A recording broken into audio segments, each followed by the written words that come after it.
안녕하세요. 법률정보쇼 조원익 변호사입니다. 지난 시간까지 4회에 걸쳐 공직선거법의 전체적인 모습을 살펴보았는데요. 자주 문제가 되는 사례에 대해 함께 알아보고자 합니다. 단체나 기관의 특수한 지위를 가진 사람이 직무상 행위를 이용해서 구성원에게 선거운동을 하는 경우가 종종 문제가 됩니다.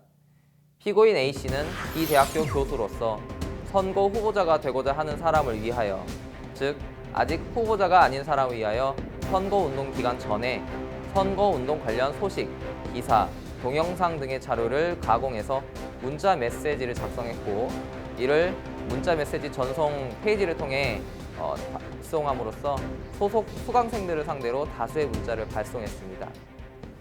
여기서 어떤 사항이 선거법상 문제가 될까요? 이 사실관계에 적용되는 공직선거법 위반의 벌칙 규정은 먼저 사전 선거운동을 금지한 공직선거법 제254조 제2항의 규정입니다. 선거운동 기간 전에 공직선거법에 규정된 방법을 제외하고 선전시설물, 용구 또는 각종 인쇄물, 방송, 신문, 뉴스통신, 잡지, 그 밖의 간행물, 정견 발표회, 좌담회, 토론회, 향후회, 동창회, 반상회, 그 밖의 집회나 정보통신, 선거운동기구나 사조직의 설치, 호별 방문, 그 밖의 방법으로 선거운동을 한 자는 2년 이하의 징역 또는 400만 원 이하의 벌금형에 처해집니다. 즉, 선거운동을 한 시점이 문제라는 겁니다. 해당 선거구는 선거를 할 사실이 널리 알려져 있다 하더라도 정해진 선거 기간 이외에는 원칙적으로 선거운동을 할 수 없다는 사전 선거운동 금지를 위반한 것입니다. 그리고 문자 메시지를 보낸 방법에도 문제가 있습니다.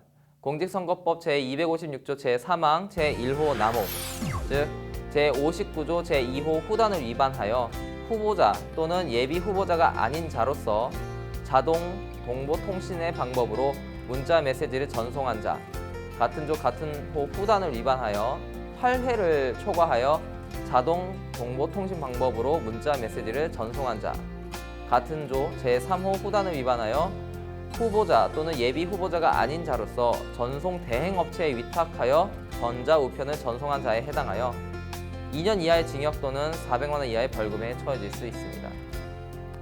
문자 메시지를 전송하는 방법으로 선거운동을 하는 경우는 선거운동 기간과 상관없이 할 수는 있습니다. 하지만 제한된 행동으로만 할 수 있습니다. 공직선거법은 한 번에 20명을 초과하여 발송하는 등의 문자 전송은 후보자와 예비 후보자 자신에 한정하여 할 수 있고, 그 횟수도 8회를 넘을 수 없게 되어 있습니다. 그리고 중앙선관위 규칙에 따라 신고된 단 한 개의 전화번호만 사용해야 한다는 꽤 까다로운 규제 아래에서만 가능한 행위입니다. 그런데 이를 위반하여 후보자가 아닌 사람이 정해진 횟수를 넘어 문자 메시지를 발송하면 위법한 선거운동이 되는 것이지요. 반면에 선거운동 기간 내에 문자 메시지 전송은 선거운동을 할 수 있는 사람이 문자를 전송하는 경우 가능합니다. 다만 이때에도 전송 대행업체에 위탁하는 것은 후보자 본인과 예비 후보자 본인만 할 수 있다는 제한이 있습니다.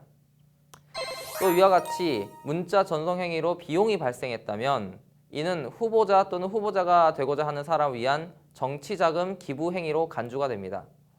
이는 정치자금법에서 정해진 기부 형태가 아니어서 결국 정치자금법 위반으로 5년 이하의 징역 또는 1천만 원 이하의 벌금에 처해질 수 있는 굉장히 무거운 법정형이 정해져 있습니다. 마지막으로 특별한 지위에 있는 사람으로서 선거운동을 하면 안 되는 사람이 선거운동을 한 경우에 해당할 수 있습니다. 공직선거법 85조 제3항은 누구든지 교육적, 종교적 또는 직업적인 기관, 단체 등의 조직 내에서 직무상 행위를 이용하여 그 구성원에 대하여 선거운동을 하거나 하게 하거나 또는 계열화나 하도급 등 거래상 특수한 지위를 이용하여 기업 조직, 기업체 또는 그 구성원에 대하여 선거운동을 하거나 하게 할 수 없다고 다소 복잡하게 규정하고 있는데, 특정 집단 내에 우월한 지위를 가진 사람이 선거운동을 하게 될 경우 유권자의 후보자 선택 및 정당 선택의 자유를 제한할 수 있다는 고려가 반영된 것입니다. 이를 위반할 경우 3년 이하의 징역 또는 600만 원 이하의 벌금에 처해집니다.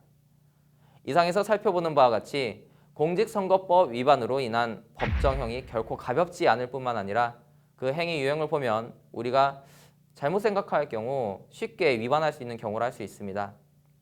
어떻게 보면 다소 과도한 제한이라고 할 수도 있습니다.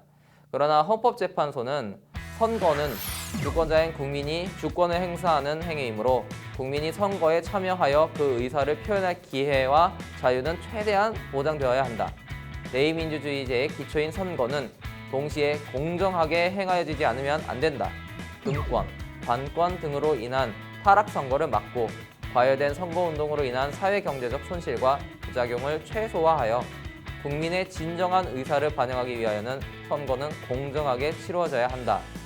선거의 공정성 없이는 진정한 의미에서의 선거의 자유도 보장되지 아니하므로 선거의 공정성 확보를 위하여는 선거운동의 어느 정도 규제는 불가피한 것이다 라고 하여 선거의 공정성을 우위에 두고 있습니다. 선거법은 자칫 실수할 수 있는 부분이 많고 선관위와 다른 후보자들이 이를 확인할 경우 형사 책임을 질 위험이 있으므로 특히 영향력 있는 지위에 계신 시청자께서는 신중하게 행동하실 필요가 있습니다.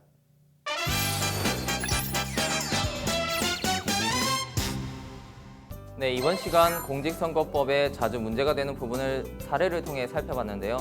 이에 대한 키포인트는 첫째, 선거 기간에 문자 보내는 내용은 신중하게, 특히 다수에게 동시에 보낼 때는 더욱 신중하게 생각하셔야 된다는 것입니다. 둘째, 영향력 있는 지위에 계신 분들은 특히 이러한 행위를 하실 때 조심하셔야 합니다. 그리고 마지막으로는 애매할 때는 법률 전문가의 도움을 구하시면 좋겠습니다. 지금까지 법률정보쇼 조원익 변호사였습니다. 감사합니다.